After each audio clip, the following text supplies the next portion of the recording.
Alright, we want to welcome Lori, the director of the Center for Agriculture and Food Systems, and Gada, I don't know how you say that. Pascalina, professor of food and agricultural law and policy at the Vermont Law School and Vermont Law and Graduate School. For over decades, Lori has worked on the project team for the National Gleaning Project, which provides information on national and state laws and regulations pertaining to gleaning, food recovery, and food donation. An interactive map of gleaning in the food recovery organizations across the country, and report and research created by the National Gleaning Project team. You know, we at AGO worked very closely with the CAF Center at Vermont Law to create a ton of resources, including our last round of the gleaning census. We're going to work with them again as we publish the next round, and we found their support so valuable to the gleaning movement. It's always someone we know we can call if we have a tricky question, and they'll help us figure it out for all of you. And so if you've never used that resource, if you've never reached out to us and said, hey, I don't understand this legal issue, or you've never reached out to them, the CAF Center in Vermont Law, you should. You know, they're an incredible resource to us. So this session is going to address some of the common legal issues that arise in gleaning, talk about a ton of the resources that are available, including, you know, food safety liability risks and the status of volunteers. During the session, we'll also discuss some updates to the Bill Emerson Good Samaritan Law. We are so excited, and Lori's going to be around today as well to answer other questions. So I'm going to turn the time over to you. Thank you so much. Thanks so much, Sean, for that warm introduction. And hi, everyone. I want to say thank you to all of you. Speaker.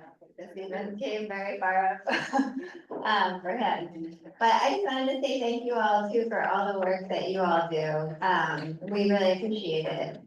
The Center for Agriculture and Food Systems, as Sean mentioned, so we are a research-based institution that's based at Vermont Law and Graduate School. The graduate school piece is new, so sometimes people just think of us as Vermont Law School, but we now have expanded a bit so that we have grad students too. What's great news about that for all of you is that our students really love to work on the resources that we help to provide for gleaning organizations. And we really see ourselves as a resource to all of you. So as Sean mentioned, sometimes people have really tricky questions about liability and what's a volunteer versus an employee. And oftentimes, to go along with your narrative and storytelling theme, lawyers happen to say it depends. And that's actually very true. It does often, the answers to the questions often depend, but we're always happy to be a resource. We can't technically give you legal advice, but we can give you legal information that would be maybe just as useful as legal advice. So we're always happy to provide that service.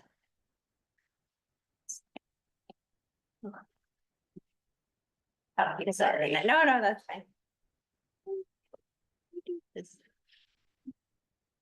So on the next slide, you'll see a picture of some of our students in our clinic space. And to give you a sense, this is a picture of some students who worked in our clinic actually from many, many years ago. One of them went on to be general counsel for the Senate Ag Committee at the federal level, which is pretty exciting. So when students get exposed to some of this work and some of the issues you all are facing, it's great to know that they then go on into policy positions where they're able to advocate for changes.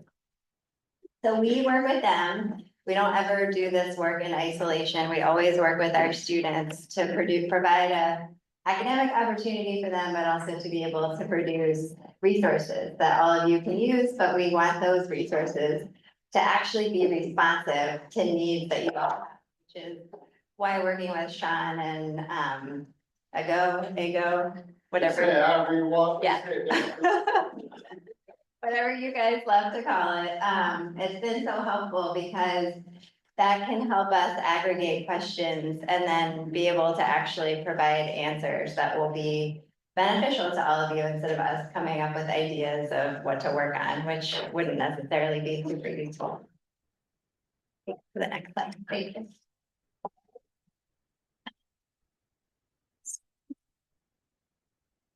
So, as Sean mentioned, the National Bleeding Project was actually one of our first projects that we had, way back when. I think I was pregnant with my daughter when it started, and she is now 11. So it's been a pretty long-standing project. Our work is mostly funded by the USDA through a cooperative partnership with the National Agricultural Library. So the mission of that is to broadly disseminate law and policy resources that respond to issues from stakeholders in the food system. And so we developed the National Bleeding Project way back when. If it was up to me, I don't know that I would have created so many freestanding websites. We now have many of them that we have to update constantly. But we also don't want to get rid of them. So we want to make sure that they stay valuable. If you guys have suggestions about content, I know we've talked with Sean about this before, but if you guys have suggestions about things that you think would be helpful to include on the site, please let us know. We want the site to be useful and valuable to you all. But basically what it has is, like the main thrust of it, we're a law school at our core. Even our grad program is focused on policy. So really what we're focused on is any sort of legal issues or policy issues that impact bleeding organizations. So there is a database of legal and policy resources. It's mostly state laws. So some federal level laws that you guys are probably all familiar with, and then a lot of state laws that address other forms of liability or protections for bleeding organizations. If you all know of any laws that you think would be great to include here, any sort of like new legal reforms, or if you're working on policy or trying to change policy in your state, it's really helpful for us to know that. And if you need support with that, drafting legislation or trying to think about how to engage in lobbying, those are all things that we're also happy to help with.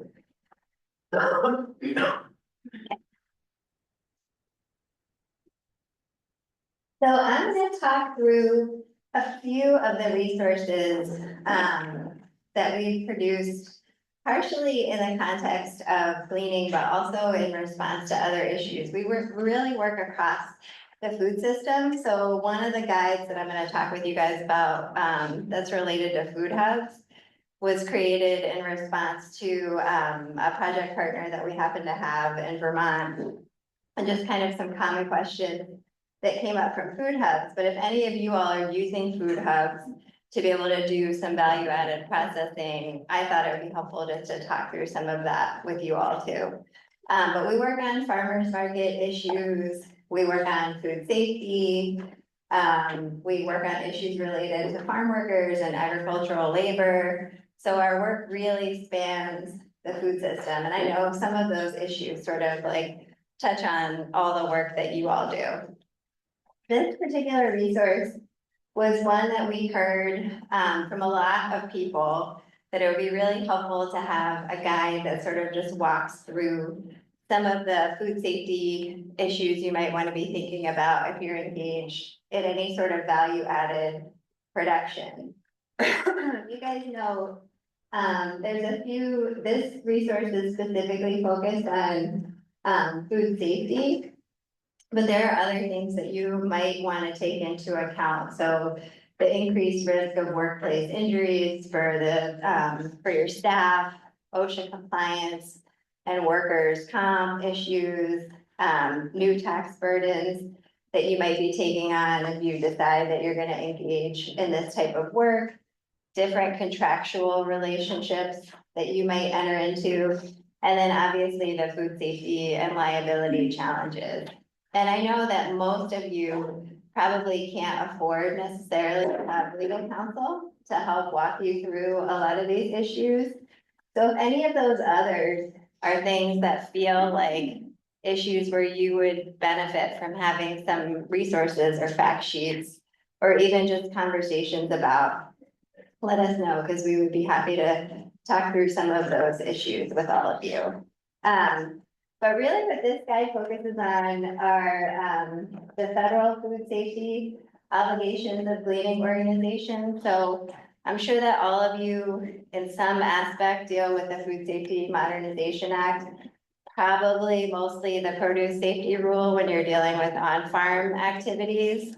This is mostly focused on the preventive controls rule. So when you're working with a food facility or you are a food facility yourself, what it means to have to register, and what some of those requirements might look like. Are any of you guys, most of you do work with FSMA, is that right? It's, okay, so we also have other resources focused on the produce safety rule that I didn't include here, but if you, at the end, you'll see a link to our website. We worked on them with UVM Extension to develop some additional guides that deal with some thornier issues, I would say, and questions that people have if they're in compliance with certain food safety rules. Does that mean if somebody gets sick that they would escape liability? And obviously for all of you, there's also the Good Samaritan law that layers on top of that. So you can see how those questions start to get kind of legally challenging, but they're all really fun for our students to dig into. So the more challenging the question, I think kind of the better for them to be able to work on. So this guide, the one thing to know is maybe I'm telling you all things that you already know, but the Bill Emerson law, even though it exempts organizations and entities from liability, food safety liability in the event that there's a foodborne illness, it doesn't mean that it also exempts organizations from other regulatory requirements that you might have under the Food Safety Modernization Act. So whether that's the produce safety rule or the preventive control rule, and wouldn't provide against liability for foodborne illness that arises out of some failure to comply with regulatory obligations under those types of laws.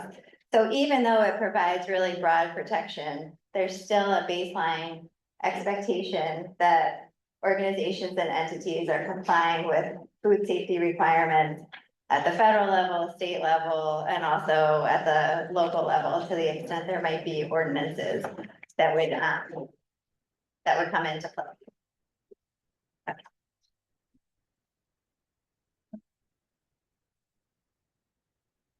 So this is the resource that I was talking about that's focused on food hubs. And what a guide for food hubs that's focused on food safety compliance. So I included here the sort of like 13 questions that we walked through. And these 13 questions came from food hub operators that were concerned and interested in trying to figure out how to walk through these. The first question, I think, what type of food hub activities do you engage in, is significant because there's no real definition of what constitutes a food hub necessarily. And so then it can be hard to figure out what laws are gonna apply to the activities that you might be engaged in. I'm guessing most of you probably work with food hubs to do value-added processing or to be able to help distribute your food, but aren't necessarily operating as your own food hub. But if you do work with food hubs and they have questions that are related to any of these issues, you can also feel free to send them to us and we'd be happy to walk through that. I know that many food hubs struggle to figure out compliance issues and questions, that those wind up being really challenging for them, depending on where they happen to fit based on the activities that they're doing. And food hubs are also different in what they do. So it's hard to give sort of a universal answer about how they might be in compliance with the law.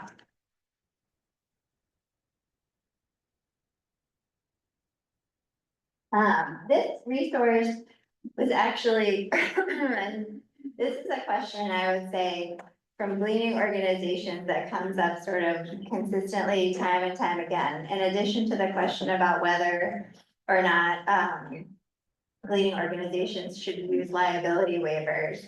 Our answer to that is always, yes, you should have a liability waiver, that's a best practice to make sure that you do, but just to know that that's not necessarily always gonna protect you from liability. I like to give the example, if any of you go skiing, I don't, but so this is a stupid example for me to give, but if any of you go skiing, when you get your ski ticket, it's basically, it's on the back of it, there's a whole bunch of language about how you're waiving your rights to be able to sue the mountain in case you get injured.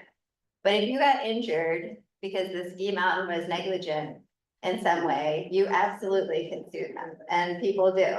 So having a liability waiver is a good idea, and it certainly helps to protect you, but it isn't necessarily gonna avoid all the risk of liability that you might be exposed to. So that question is one that comes up a lot for us. And then this question about what's a volunteer versus what's an employee. And generally speaking, for-profit entities, and I'm assuming probably most of you are not for-profit entities, but for-profit entities can't have volunteers. Nonprofit entities can, but they can't have volunteers doing the work that employees would traditionally do in that organization. So that gets really tricky with gleaning, because a lot of you probably go on gleans and are gleaning alongside your volunteers. That isn't necessarily how the, legally, how you would think about the question.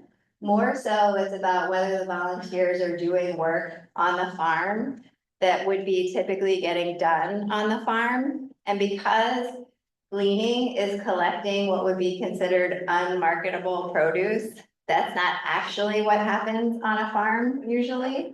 So you can distinguish what your volunteers are doing by making that distinction between the work that they're doing and the work that people on the farm would be doing. It gets a little trickier when, if you are actually taking the produce and then trying to, sell it. So then that would change it to potentially marketable produce. In which case, the volunteers might be doing what people on the farm would be traditionally doing. So that would be something that you would want to think about. It doesn't necessarily mean that volunteers can't do it, but it's certainly something that you want to just maybe think about a little bit more, or reach out to, I would say reach out to a lawyer. There's not a lot of lawyers that do this work, but we are always happy to help answer questions. Another big question that comes up is about paying volunteers or even giving volunteers produce when they leave. And generally speaking, somebody doesn't flip from a volunteer to an employee just because you have given them either some form of cash or given them some of the produce. You can reimburse them for certain things, but if it gets beyond the level of what would be considered a reimbursement, then it starts to look like you're paying them and they might fall into the category of an employee. So that's something that you want to be careful about too. I know there was an organization that we talked to at one point that was giving people gift cards, I think, of a certain amount, and we suggested maybe they might want to give people gas cards or something that was like a little bit more specific, that would be tied to the amount of mileage and other reimbursable costs. So that's just something to be sort of conscious of as you're thinking through volunteers. Obviously, you don't want the volunteers to get into the category of an employee, because that triggers a whole bunch of responsibilities on the part of your organization that I think ideally you'd probably like to avoid. Okay. So then this resource responds to like a very specific set of questions that we received from, and I think Sean, maybe you might have helped us collect the questions for this. This came from you all. Yeah. So the point of this resource was really to respond to those, and I just wanna, pull this up for you all. It covers a lot of different things, but I wanted to pull it up for you all to let you know that we are always happy to continue to create resources like this. Ideally, when we get a question, we wanna think about how to benefit the most people with a question. So when someone reaches out to us and has a question that's specific to their gleaning group, it's helpful for us to know if that's a question that impacts other groups. So then we can create a fact sheet or a resource and be able to put it up on our site so that other people can benefit from having some of that knowledge too. Some stuff is tricky because state laws are, all state laws are different. I mean, you guys know that based on your state. So we try to give, information that could benefit the most amount of people, taking into account the fact that there might be some state differentiations, just depending on where your state is. But we also are happy to talk that through with you based on the law in your particular state. So some of these questions, obviously, you can see about the liabilities and responsibilities of gleaning organizations when they coordinate between volunteers and farmers or homeowners, but aren't hosting the gleaning event themselves. Generally speaking, that doesn't necessarily matter that much. But there are, and then this question about the liability waiver, which is sort of a perennial question that we always happen to get. And I don't think we have a form of a liability waiver that's on our website, but if that's something that people are interested in, having like a template form, we'd be happy to put together.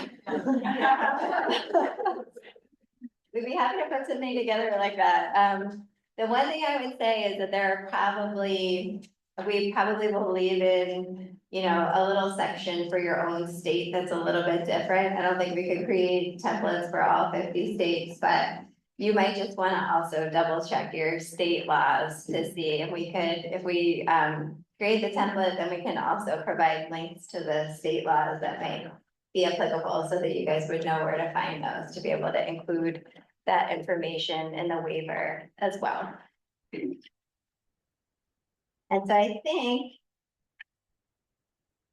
oh no, we have one more.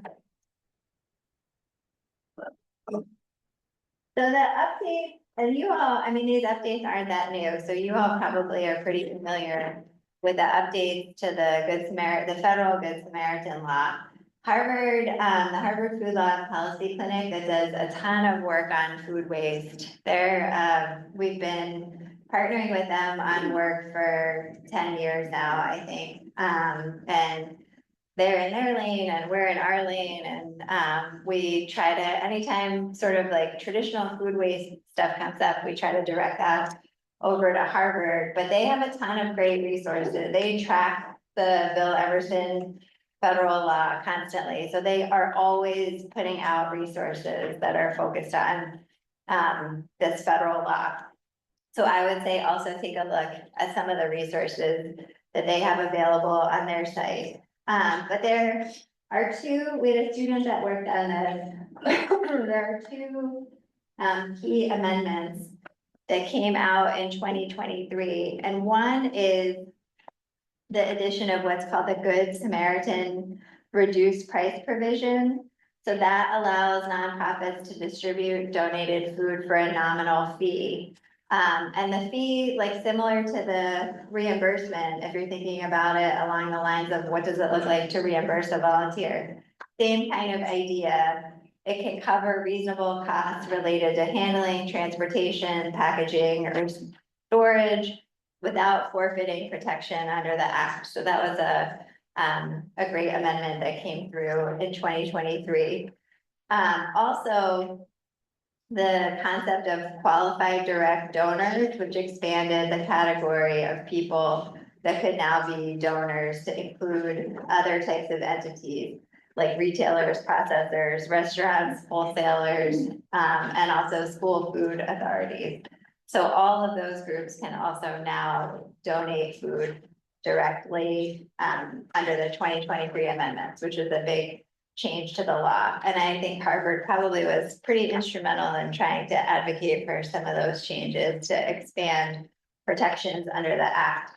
So also, if you guys if there are policy changes that you all have in mind that would be helpful at the federal level, those are also really helpful to hear about. We will certainly pass them along to them, or I think you could reach out to them directly and they'd be really excited to hear about them. So I think I am almost out of time, or maybe already out of time. Out of time. This is our contact info. That's our website. Yeah, no, this is our website. And we just redesigned it, so things are really easy to find on it now, which is been a godsend for us, so it's more accessible. So please feel free to reach out and also take a look at the website. There's also some of the materials that I referenced are out. I only printed a few copies, but they're out and available on the table. And thank you all so much. Sorry for that.